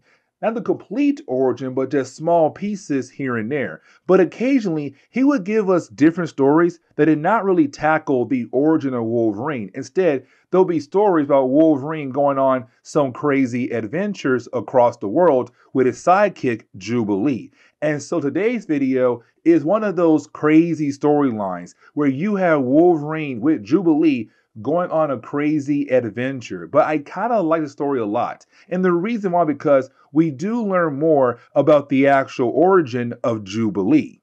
We can save the origin of Jubilee for the later chapters of this video. Instead, we're going to go ahead and get into Wolverine issue number 72. Now, when we do, we actually pick up with Wolverine and Jubilee in Australia. Now, this is a callback to the Chris Claremont days of the X-Men. And let me explain. You see, with Chris Claremont, there was a point where in Fall of the Mutants, the second X-Men crossover ever, you had the X-Men fighting fighting against a character known as the Adversary. Now, the Adversary was a very powerful being, but the only way to beat him was to make sure that he was not able to come back into the main Marvel universe. And so you had our heroes give up their lives to make sure that he would not have a way to get back into the main Marvel universe. The problem is that they did that on live television. And so to the entire world, the X-Men had died at that moment. But in reality, they were brought back to life. And the world had no idea they were brought back to life. And so to the X-Men, what they did was they hid in the shadows to go after all their different enemies. And so they needed a new base. And their new base was the Outback base in Australia. Now, after a few story arcs, the X-Men actually lost their base to the Reavers. Now, the Reavers are a group of cyborgs that were being led by a character known as Donald Pierce. Now, for Donald Pierce and the Reavers, they were able to catch Wolverine, but thanks to Jubilee, they were able to get away from the Reavers. Now, the Reavers kept the base even though they lost Wolverine and the rest of the X-Men, but then they lost their base to the Sentinels. And technically, they lost their base to the future version of the Sentinels. Let me explain. You see, there was this character known as Fitzroy. And when it came to Fitzroy, he came from the far future, the same future that Bishop did. Now, for Fitzroy, when he came back to the present day, he had joined an organization called Upstart. Now, when it came to Upstart, the whole idea of that group was they played a game. And the game was to kill off people, mutants or cyborgs, whoever. Now, his thing was, if you kill off people, you would get points. Now, the way to earn more points was to kill off more powerful characters. And so for Fitzroy, his main target was at first the Reavers to get a lot of points, but to also kill off characters like Donald Pierce and also Lady Deathstrike. Now that took place a while ago, and so Wolverine and Jubilee, they came back here to make sure that there's no possibility of a future threat down the road. They wanted to make sure this place is completely abandoned, and honestly, it is completely abandoned. Now for Wolverine and Jubilee, they do find this lab. Now this lab belonged to two people, Donald Pierce and also Spiral. Now, Donald Pierce, like I said earlier, was the leader of the Reavers, a group of cyborgs who wanted to hunt down the mutant race. And Donald Pierce was a cyborg as well, but he also created the Reavers. He turned them into cyborgs. Now, the other person, Spiral, she is a character that we had talked about before. You see, she is from the Mojoverse, and the Mojoverse is this pocket dimension in the Marvel universe. Now, she's also from the future as well, from that universe. And that is how crazy her entire origin is. Now, honestly, there's more details, but for the sake of this video, you don't need to know all of that. But either way, those two characters, this lab belongs to them. And the reason why I'm saying that because in that lab, there were special kind of containers. Now, with those containers, they were holding special kind of chemicals that are being used to help create cyborgs. And so Wolverine said, you know what? It's also weird that this lab is still technically being powered. And so you have Wolverine go ahead and turn off the power in that lab. Now, here comes the big problem, though. You see, underneath the lab, there was a Sentinel that was technically in sleep mode because the power was on. But once you had Wolverine turn the power off, well, that thing came back to life. It was turned back on. Now, for Wolverine and Jubilee, they did not realize it had turned back on, and they had continued to go deeper into the actual Outback base. But he didn't have Logan tell us that they need to check in on Gateway. You see, Gateway was a mutant that had the ability to, well, open up gateways to allow people to be teleported almost anywhere across the world. Now, also for Gateway, he had the ability to talk to you through his mind. Now, it wasn't like he was very verbal through his talks in your mind, but you kind of knew what he was thinking once he was able to connect his mind to your mind. Now, when it came to Gateway, he was technically being forced to work for the Reavers. But the question was, what happened after the Reavers were killed off by the Sentinels? We had no idea. So Wolverine said, you know what? let's figure out what exactly happened to Gateway after all that mess went down. But while you have Wolverine and Jubilee going out of their way to find Gateway, well, you did have a Sentinel we saw earlier who just reactivated, get back up, and begin the process of actually healing itself. Because remember, this one's from the future, and so that means it has more advanced technology. It has the ability now to actually repair itself. Now, once it's done repairing itself, it realized that there are two mutants nearby, and so it flies over to Wolverine and Jubilee.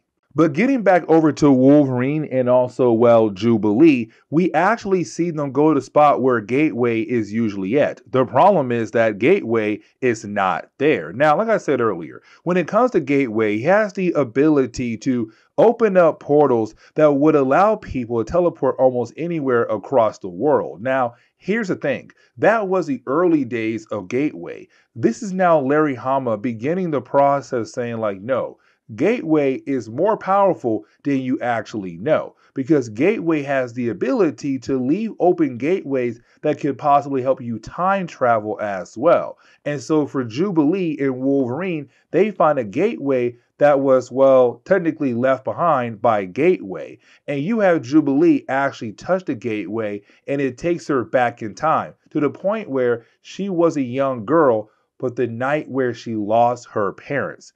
This is the moment where we begin to learn more about the actual origin of Jubilee. You see, we had learned that a long time ago, Jubilee had lost her parents, but for Jubilee, she had believed that her parents had died in some horrible car accident. Now, technically, that is true, but there's more to the actual story. You see, we learned that apparently two guys had broken into the home of Jubilee and her parents. And once they did, they kidnapped her parents. Now, the only reason why they did not kidnap Jubilee, because she was away with one of her friends shopping at the mall. And so for Jubilee, she was actually safe. But her parents, they were kidnapped. And so these two guys, they staged the entire car accident, making it seem like it was a complete accident. But in reality, her parents were murdered. And so for Jubilee, with her being able to go back in time and see what actually happens, she now knows the actual truth, that her parents were not killed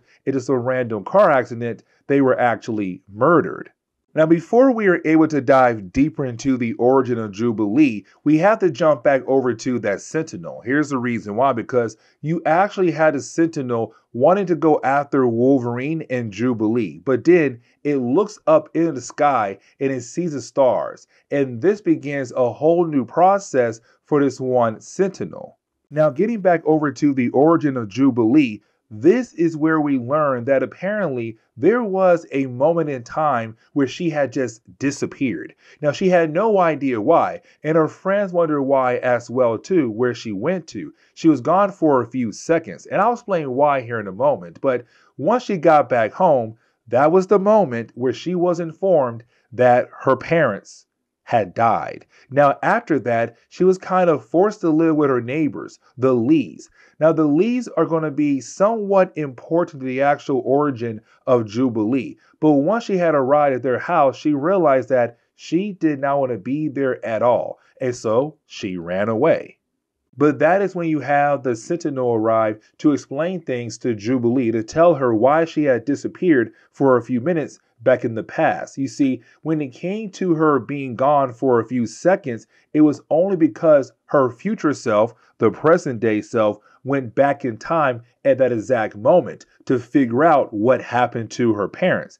But her past self was also in that same time point. And so time said, you can't have your past self and your future self in the same exact moment in time. One of y'all have to disappear. And so technically, they had switched spots. But once you had Jubilee go back to the present day, her past self went back to the past.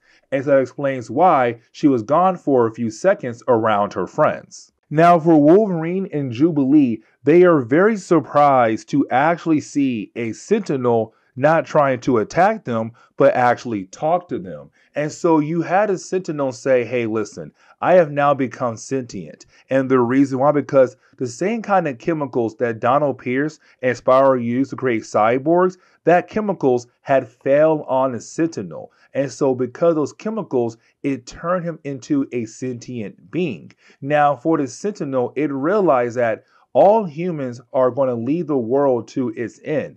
And so now it has completely changed its program. So you know what? To make sure the Earth actually survive, but also the Sentinels as well, I need to find a way to kill all life across the entire world. And so Wolverine, realizing that this Sentinel may be sentient now, but now it has a new goal to get rid of humans and mutants all at once. Now, you do have Wolverine and Jubilee try to fight against it, but the battle ends with a Sentinel being able to grab Jubilee and tells Wolverine, if you take one step forward, I will break her neck in a matter of seconds. And so as we dive into Wolverine issue number 73, we pick up with Wolverine trying to figure out how in the world is he going to be able to save the life of Jubilee, but at the same time, stop the Sentinel as well. Now, Wolverine, unfortunately, he can't do much. Now, for the Sentinel, his main goal right now is to find a way to kill off all life across the entire world. Now, for the Sentinel, it does enter the time vortex that was left behind by Gateway. Now, you would think like, okay, that means our heroes plus the robot, they'll go back in time or possibly into the future. They don't. They just go to a different place on Earth. Either way, they all travel through the vortex that was left behind by Gateway. And so we see all our different characters actually arrive at Ant Hill. Now, Ant Hill is really important to the early days of Marvel Comics, really more the Avenger comics. But once you have our heroes arrive at this location, you then have Wolverine trying to fight against the Sentinel to save the life of Jubilee. Now, he was actually able to free her. The problem was that he was not watching his back at all. And so because of that, you then had a Sentinel being able to blast Wolverine right in the back. And so now he is severely injured. Now, when it came to Larry Hama, he was really trying his best to tell us that Wolverine has a healing factor, but it's not as strong as folks believed it was in the early 1990s. It was him saying, yes, he may have a healing factor, but he still needs time to properly heal up. Now, in present day comics, his healing factor is completely wild. But at this point in time, it was more of like, yes, he has one, but he needs time to properly heal. And so right now, Wolverine is completely out, which means that right now it's up to Jubilee to actually protect him from the Sentinel. Now, this is a huge moment for her character because now we're going to find out that her powers got a tad bit of upgrade to the point where she is actually able to do some big time damage to the Sentinel. Now, after she was able to do that, she then passes out. And so now both characters are down for the count. And so for the Sentinel, it's more of like, listen, they are down, but I'm also severely injured. I'm going to go ahead and go inside Ant Hill to properly heal up and continue on with my master plan to kill off all life across the entire world. Now, for this Sentinel, it actually believes that it's no longer just a regular robot. It now truly believes that it's actually a sentient being. But either way, we're seeing it once again being able to properly heal. But it's also causing a lot of commotion in the actual base of Ant Hill to the point where you have Jubilee wake back up and realize there's something big currently happening inside the actual Ant Hill base. And so her goal right now is to wake up Wolverine. The problem is that Wolverine still needs time to properly heal up. It's Larry once again saying like, hey guys, even though Wolverine has a healing factor, he still needs time to actually heal up. And so right now, you have Wolverine telling Jubilee, leave me alone. Leave me here so that I am able to properly heal up. Right now, you are annoying me. But to her, it's kind of like, hey man, listen, I need your help because apparently that robot is up to something truly evil. Now, let's have a quick conversation about the whole idea of Ant Hill. You see, Ant Hill first appeared back in Avengers issue number 103 and 104. Now, in that two-part story arc, we had learned that there was a group of Sentinels who had built a base in Australia called Ant Hill. And they also had this project called the Solar Flare Project. Their main goal was to cause a solar flare to kill off all life across the entire world. And so for this Sentinel, it's kind of like, hey, this is the perfect idea for me to find a way to kill off all life across the entire world, especially the human race. And so this Sentinel wants to pick up where they left off at. But now I want to jump back over to Wolverine and also Jubilee. And here's the reason why. Because you have Jubilee begin to talk about the idea of getting revenge against the people who had killed off her parents. Now for Wolverine, he fully understands what Jubilee is going through, because at first she believed that her parents died in some horrible car accident. But in reality, they were just flat out murdered. And so Wolverine said, listen, I understand that you want to get revenge, but at the same time, that kind of revenge might lead you down a dark path that you do not want to take. And trust me, I would know. Now, once you have Wolverine being able to properly heal up, that is the moment where you do have some wild animals appear and they try to attack Jubilee and Wolverine. Now for Logan, he is able to show off his wild side. And once he does that, he actually put the fear in these wild animals to scare them away. And so for Jubilee, she was very impressed to see what Wolverine did to those wild animals. But now for Logan and Jubilee, they have to focus. They have to go ahead and go after the Sentinel, because right now he's up to something and they have no idea what he's up to just yet. That is when they realize what he is actually up to, because they see his gun. Now this gun or cannon is going to be used to cause the solar flare. And so for Wolverine, he now knows what he has to do. He has to stop this Sentinel. But the problem is that you then had a Sentinel begin to attack Wolverine and also Jubilee. Now, while you had the two sides fighting against each other, you then have the Sentinel begin to call out some random numbers. Now for Wolverine, he has truly forgotten what that means. But for Jubilee, she definitely knows what that means, because when it comes to Sentinels, they all have their assigned number. It's kind of like their name. And so for this Sentinel, we learned that he had found some of the Sentinels that were left behind in Ant Hill, and he was able to properly heal them up so that they're able to help him out with his actual mission of the Solar Flare Project, but to also help out to get rid of Wolverine and Jubilee. And so by the end of this chapter, we see our heroes now surrounded by a group of Sentinels. And so getting into the final chapter for today's video, we actually pick up with Wolverine and Jubilee trying their best to fight against, well, all the Sentinels. Now, really, our two heroes are able to hold their own. Well, really, it's pure luck. But either way, you do have our heroes being able to do some severe damage to at least one of the Sentinels. Now, you did have our heroes go ahead and run back into the base, deeper into the base of Ant Hill. Now, the opening pages of this final chapter is really more of Larry Hama trying to use these pages to give out a message. And what I mean is that the Sentinel from the future, it did become sentient, but it did not gain the ability of empathy. And the reason why I'm saying that, because the one Sentinel that got severely injured by Wolverine and Jubilee, it cries out for help. It cries out for the idea of hopefully being repaired. But the one from the future, it goes ahead and takes out that Sentinel out of his misery. Because to him, it's kind of like, why should I help repair you? Because you are severely damaged. You are basically useless. It did not really care that his fallen brother just needed some more help, or at least wanted some more time on this planet. And so you have our sentient Sentinel go on to hunt down Wolverine and Jubilee.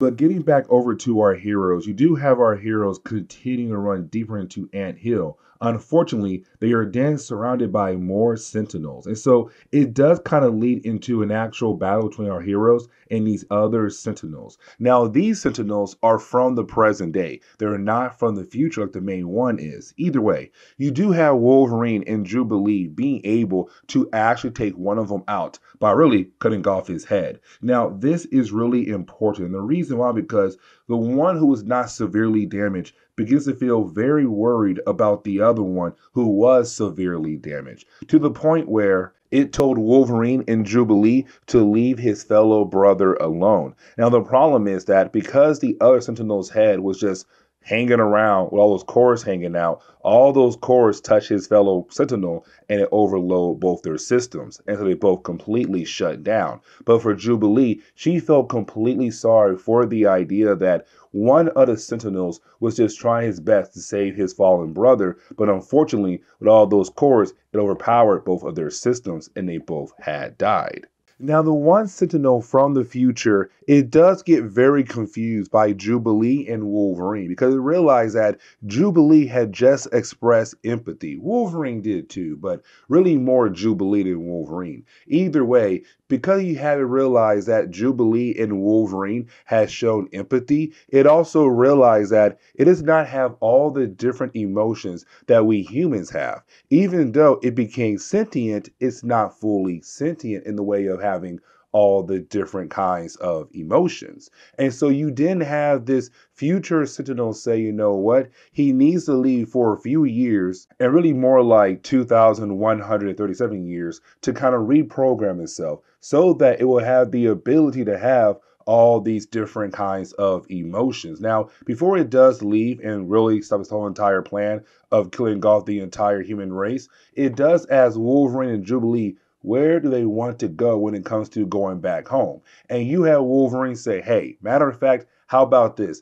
Take us back over to LA. We need to go to LA for a special type of reason. Now, the reason why Wolverine and Jubilee went over to LA is to find the two people who had, basically killed off her parents. Now, they were able to find them very quickly. And really, you have Jubilee being able to take them both down very easily. But now the question is she going to kill them? Now, for Wolverine, it's more of like, listen, I said go ahead and kill them, but I'm going to tell you right now, if you do kill them, you're not going to feel any types of difference at all. Meaning that all you did is just kill off two people who had killed off your parents. But you would then be labeled as a killer. You would then walk down a dark path as that killer. And the thing is, do you think your parents would want that for you? And so really, it's more Wolverine kind of talking Jubilee out of the idea of killing off people because he knows that's not who she is at all. And he hates the idea of putting her on that dark path. And so you have Jubilee being able to just, walk away. And so once she does, you then have Wolverine and Jubilee just head back home. And this is the end of today's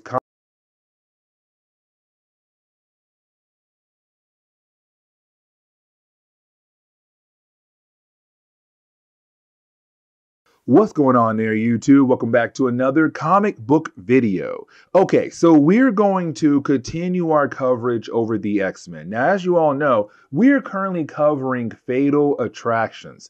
And with us covering Fatal Attractions, it's time for us to dive back into the main storyline once again. And we pick up with the 4th chapter, X-Men issue number 25. Now, this is really important because this is the moment where you have Magneto ripping off the adamantium off the bones of Wolverine. And for the next few years in Marvel Comics, Wolverine would be almost completely different. A character where most fans were not really a fan of because the way he looked and the way he acted. And you see what I mean as we go through today's video, but other videos down the road when it comes to our coverage over the X-Men. Now, this is a very huge moment as well for Magneto because it's going to lead into the Onslaught saga down the road when it comes to our coverage over the X-Men. But getting into today's issue, and so as we dive into the first page for today's video, we do pick go at all the different nations around the world who are coming together to decide what to do when it comes to Magneto. Should they use the Magneto Protocol? Now, the Magneto Protocol is very important for today's video, but also because when it came to Magneto in the earlier parts of our coverage over Fatal Attractions, we saw that Magneto was able to build a base called Avalon out in space, floating right over the Earth. And so for a lot of nations out there, they were kind of worried about the idea that Magneto might try to use that space base as a way to attack the different nations who were going against Magneto and what he was trying to achieve for the mutant race. And so now they're trying to use the Magneto Protocol as a way to protect the Earth, but to hopefully keep him away from Earth from the time being. Now, for the United Nations, they do have a good idea of how to keep Magneto away from the Earth. You see, they had all these different satellites around the Earth, and these different satellites were being used as a way to build up some kind of force field around the Earth. Not a force field, but some kind of field around the Earth that would cancel out the powers of Magneto. So if he tries to come back to Earth, his powers are not going to work at all because he will be inside that field that they had built up. And so for Magneto, it really does tick him off. But here's the thing, for Magneto, he's not trying to go to war against the human race. For him, all he wants to do is take different mutants around the world and bring them back over to Avalon, his space station base. He just wants to give the mutant race a new home away from the human race as a way to protect them. But now with his field being around the Earth,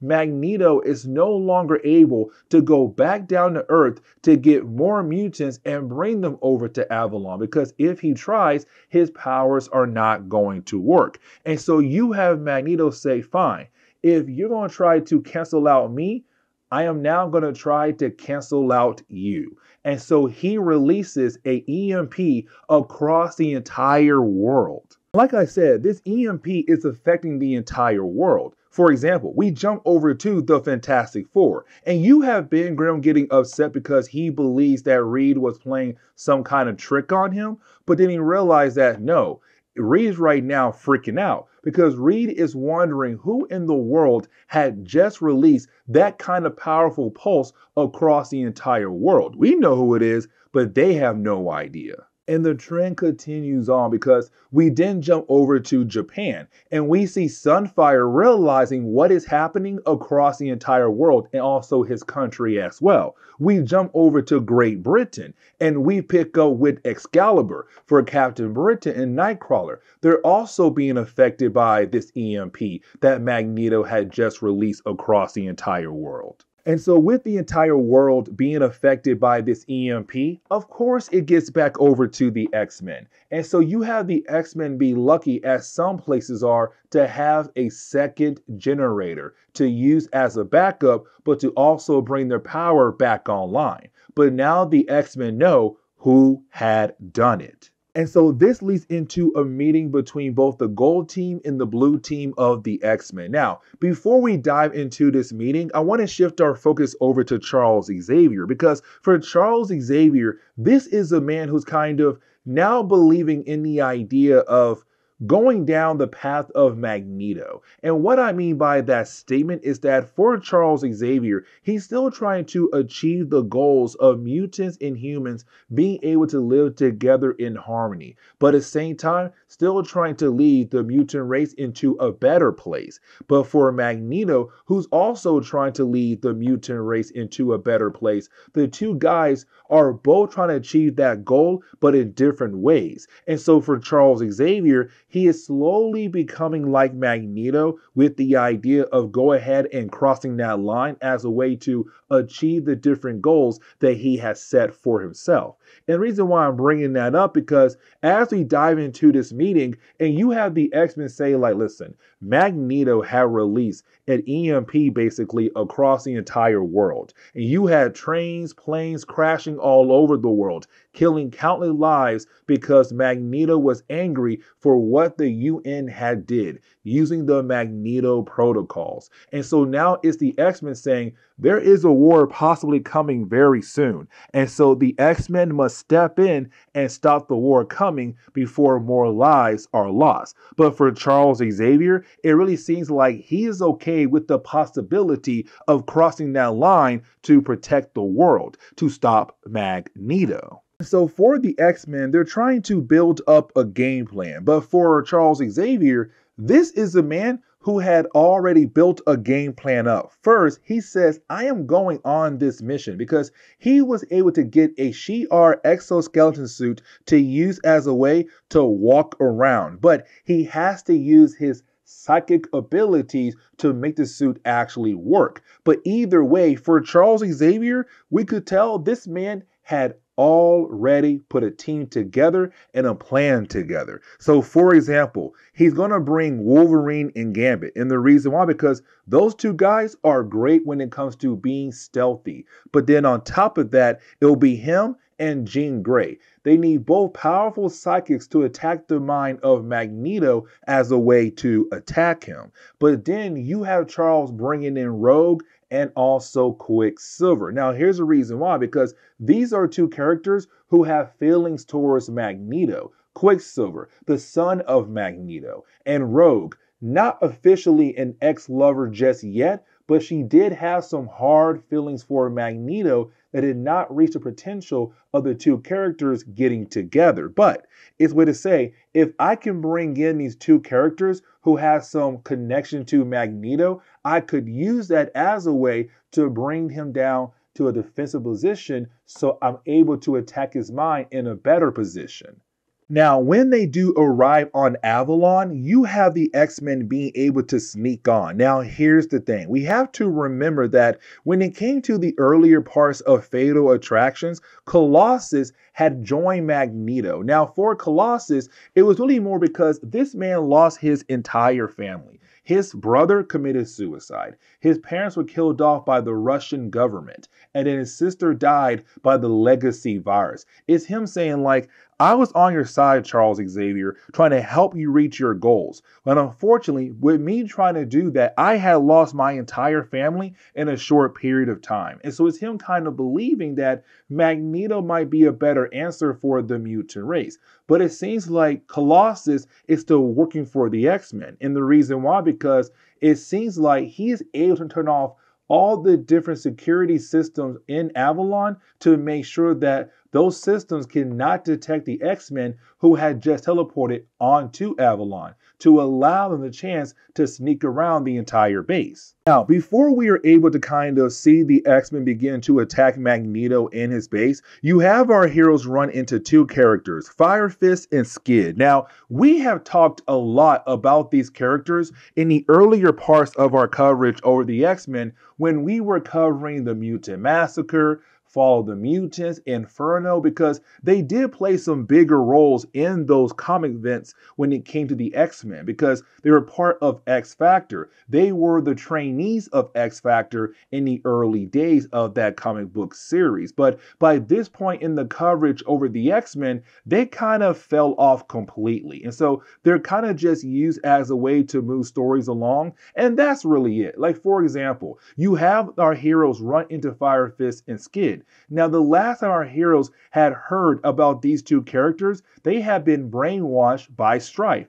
and they were on his side back in the Executioner song. But their minds was cured by Magneto. Now, here's the thing, because for Fire Fist and also Skid, our heroes still believe in the possibility that maybe they're still brainwashed. But you have our two young heroes saying, no, we're not brainwashed. we truly believe that Magneto might be the best thing for the mutant race. Now, before you have the X-Men be able to debate against these two young mutants, you have Charles Xavier use his powers to put them to sleep because they have to move on with their mission. But now it's time for us to get into the plan of the X-Men. So for Charles Xavier, what he did was he sent Quicksilver out to put a disk inside the main computer of Avalon. Here's the reason why. Because now with the main computer being under control by Charles Xavier, he's then able to begin to teleport different members of Magneto's acolytes off Avalon to kind of only leave Magneto by himself and maybe just a few members of the acolytes to make things easier for the X-Men. But here comes the problem. You see, as soon as our heroes had did that, Magneto realized what was happening. Magneto realized this was an attack done by the X-Men. And so this man just rips a hole through Avalon to find the X-Men, and this begins the battle between our heroes and their number one enemy. Now, the first 2 pages of this battle I truly love because you have Wolverine thinking like, you know what, I can take Magneto down by myself. I don't need any help at all. And you have Magneto like, really? You believe that you have the ability to bring me down? Wrong. And send Wolverine flying away easily. Now, for Rogue, it's more of like, listen, she was somebody he was very close to. He actually cared for, maybe even loved. And so it's kind of like, can Rogue bring Magneto down to make him realize that what he is doing is completely wrong? Yeah, no. For Magneto, this is the man who's too driven right now to just give up on his goals. And so he sends Rogue away as well. Now you do have Gambit being able to hit Magneto right in the face to then allow Charles Xavier and also Jean Grey to begin doing work on his mind. Now, what Charles Xavier and Jean Grey are trying to do, it seems like, is to have Magneto relive different moments of his past. But here's the thing.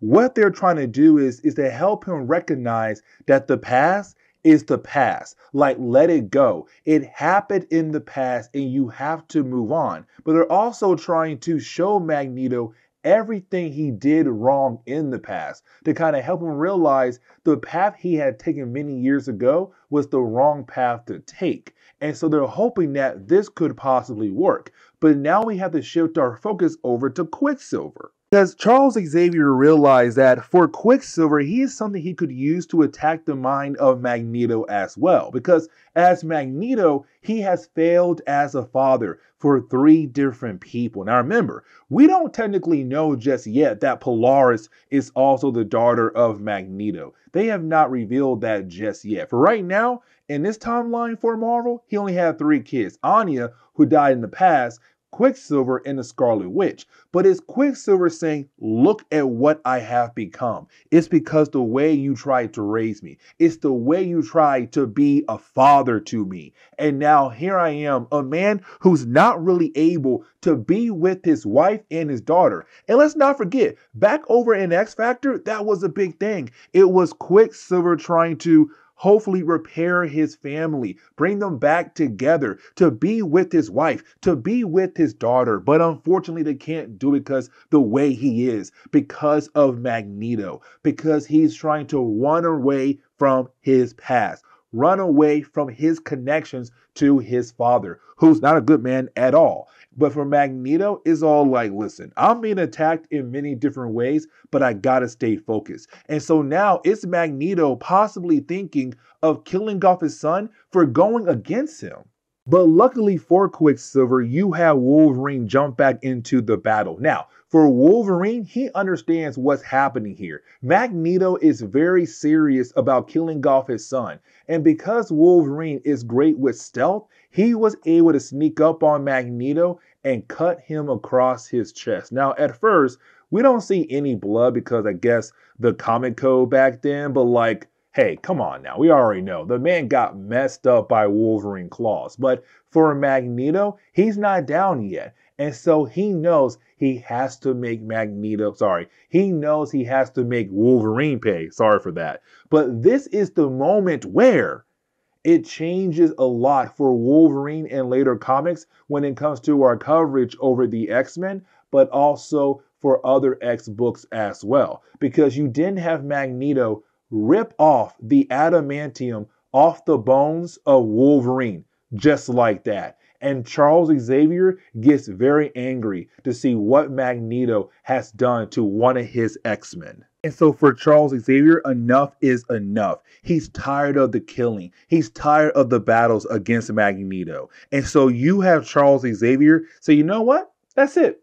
I'm going to take your mind away. And so we see Charles Xavier being able to do that. And it seems like that Magneto has now fallen into a state where he's technically in a coma. That's it. He's gone. Magneto has lost his mind thanks to Charles Xavier. Now, the book kind of ends on the note where you have Colossus appear.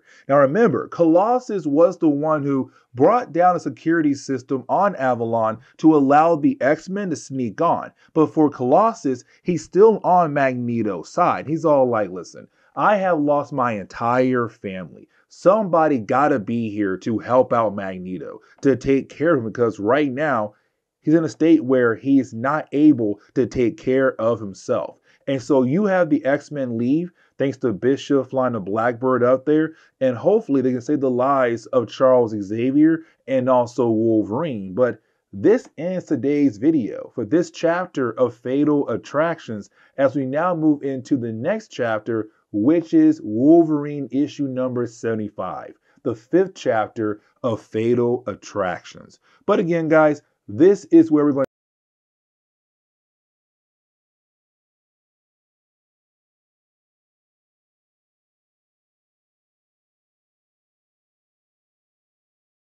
What's going on there, YouTube? Welcome back to another comic book video. Okay, so we're going to continue our coverage over the X-Men. As you all know, we are currently covering Fatal Attractions. Now, we already covered the first 4 chapters of this crossover, but now it's time for us to get into the 5th chapter, and this will be Wolverine issue number 75. Now, here's the thing. This entire issue is kind of where we basically see an entire change in the character of Wolverine, but also for some people out there, this was the last issue they had collected when it came to Wolverine, because after this point, he goes through a complete change and fans were not really happy about the idea of the way they were going with Wolverine. And you'll see what I mean as we go through today's video and also other videos down the road when it comes to our coverage over the X-Men.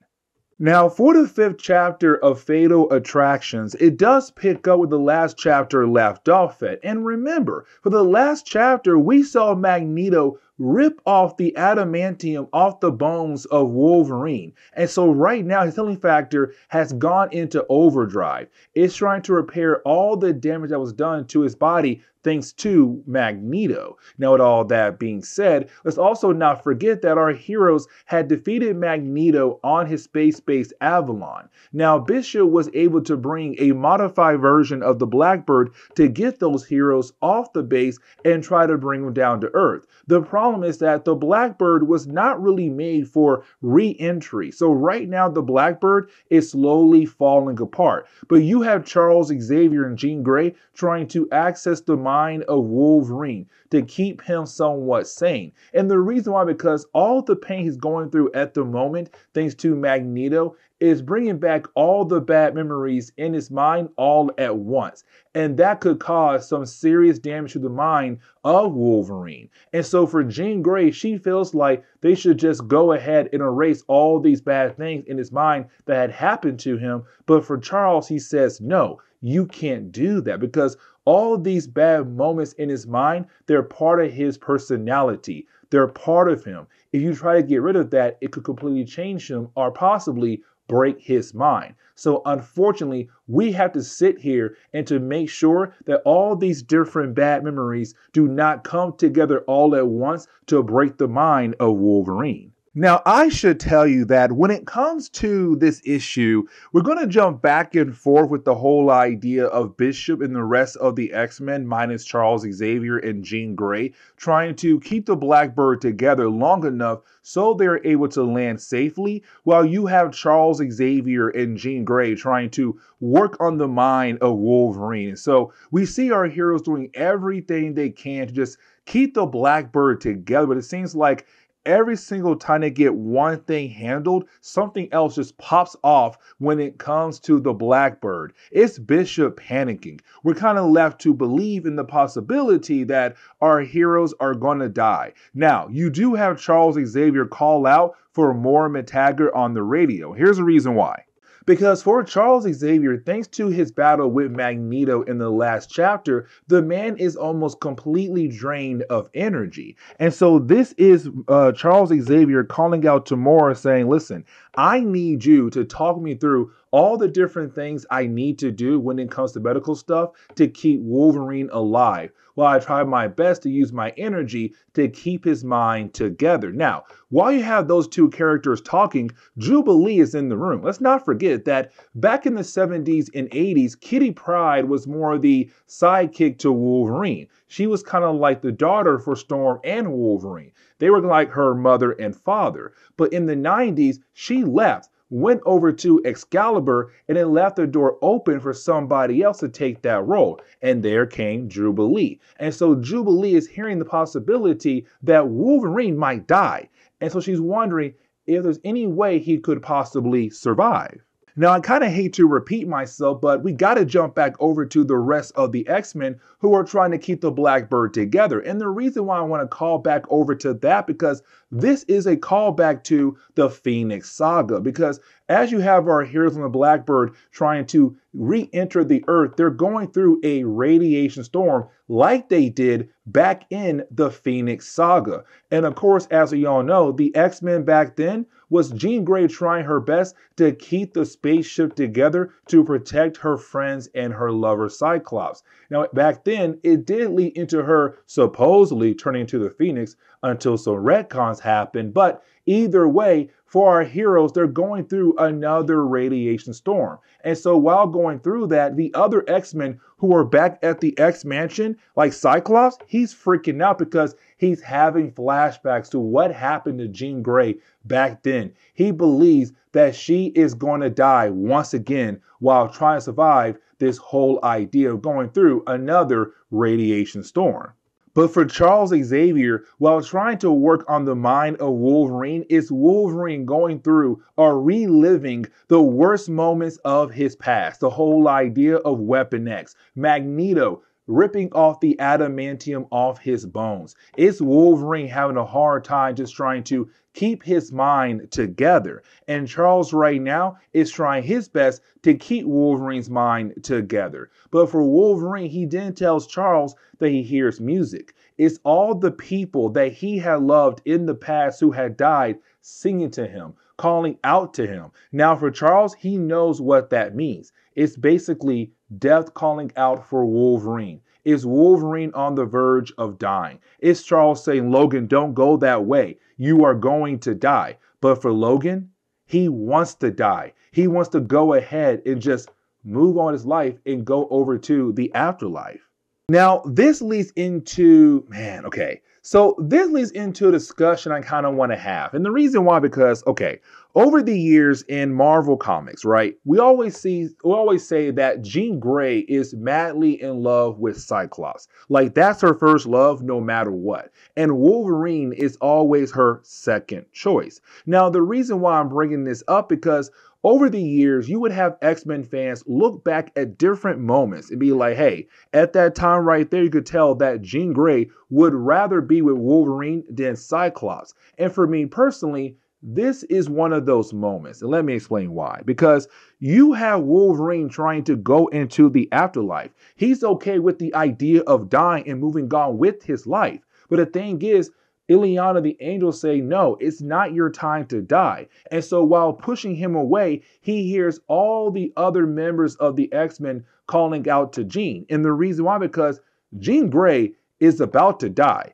she is about to be sucked out of the Blackbird and possibly die. And so she's hanging for her life. And so the other X-Men are not able to get to her. And so with her hanging for her life and them calling out for her, is Logan saying, I can't die yet because Jean Grey needs me. And so at the very last second, when it seems like Jean is going to die, Logan saves her by pulling her back in. But when he does, she says, Logan, you came back for me. And Logan said, no, I came back because you needed me. You called me back. Like, I came back here because I wanted you. And so it kind of seems like to me that Jean Grey would, be with Wolverine. It kind of seems like, hey, she's still technically, just a girlfriend of Cyclops, not fiance, not wife. Like, she could still leave Cyclops for Logan. And there is a chance here for it to happen. Now, some time has passed by after that moment where you had the heroes being able to get back to the X Mansion safely. Now, Wolverine is supposed to be on the sideline. It's Logan. There's no way he'll be on the sideline for too long. So you have the different X-Men, in the danger room going through a training session. And the reason why I'm bringing this up right now, because while you have the X-Men going through this training session, you have Logan wanting to get in. He's like, hey, you know what? Let me in. I want to see if I still have it. Now, his body is still recovering after what Magneto did to him. And so for Logan, as he goes through this actual training session, he's not what he used to be. Not as fast, not as strong. Like, he is really slowed down a lot and taking some big hits, and it really does hurt him a lot as well. But not being able to hit hard as he used to be. Now, this is the moment where you have fans kind of wondering, okay, where are they going to go next when it comes to Wolverine? Because as we all know, Wolverine's bones were laced with adamantium. If that was ripped off his body, does he still have his claws? And the answer is yes, he does. We learn right here that apparently his claws were bone claws that were originally laced with adamantium. And so that's why he had claws in his, hands. And so for Wolverine, he pops it out. But the problem is healing factor is still working overdrive here. And so when he does pop his claws out of his hand, he bleeds a lot. He's in serious pain. He's not able to properly heal up like he should. It's like, oh my God, they have to call in the medical team. Now, the ending of this book is Wolverine leaving the X-Men. And the reason why, because he has to figure out about his life, because he had no idea at first that he had those claws, those bone claws. He believed that originally the claws were implants, but now he's realizing that that's not true, that the adamantium just covered his bone claws. And so now he's wondering more about his past, but also kind of wondering what to do with his life. So he leaves a message, a letter for each member of the X-Men. But for Jubilee, it's him telling her like, hey, I need you to stay here with Charles Xavier. Like, he can help you. He can guide you like he did me and the others. And so you have Logan leave. And that ends Fatal Attractions for the 5th chapter of this crossover. We still have one more chapter, and that would be Excalibur. And that would be our next video. So with that being said, guys, please leave me a like down below and subscribe. But guys, see y'all next time. Later.